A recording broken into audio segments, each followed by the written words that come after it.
असलं आजपर्यंत तर ते शिक्षकांना त्यातल्या त्यातही गुरु हा जो दर्जा आहे किंवा गुरुची जी जागा आहे त्याबद्दल लिहिणारे फक्त भारतामध्येच आणि भारतातही इतके मोजके लोक आहेत. यामध्ये सर्वात प्रथम जे मला आवडतात ते म्हणजे संत कबीर. संत कबीरांनी 2 ओळीमध्ये गुरुची महती व्यक्त करण्याचा प्रयत्न केला. त्यांनी बोलताना सांगितले, गुरु गोविंद दोऊ खडे काके लागू पाय, बलिहारी गुरु आप की जो गोविंद दियो बताय. त्यांचं असं म्हणणं आहे की भाई देवापेक्षाही दर्जा श्रेष्ठ जो आहे तो गुरुचा आहे, कारण त्यांनी दाखवला म्हणून मला देव कळला किंवा परमात्मा कळला. यावरून त्यांची आपल्याला महती कळते असं त्यांनी त्यात सांगितलेले.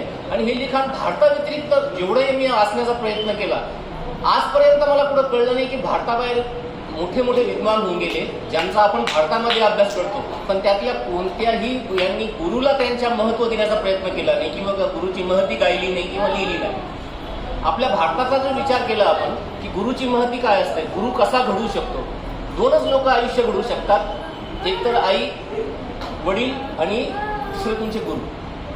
पण सर्वात तुम्ही जर अभ्यासपूर्ण त्याच्यामध्ये बघा तर गुरु जेव्हा घडवतो आईने घडवल्यानंतर व्यक्ती कसा घडतो याचा जर आपण शिवाजी महाराज अभ्यासले पाहिजे.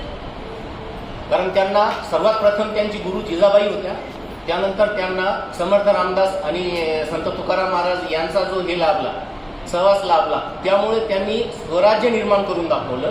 ही आहे गुरुची महती, मग ती आई असो किंवा शिक्षक असो. दुसरं त्यापेक्षा वेगळं उदाहरण की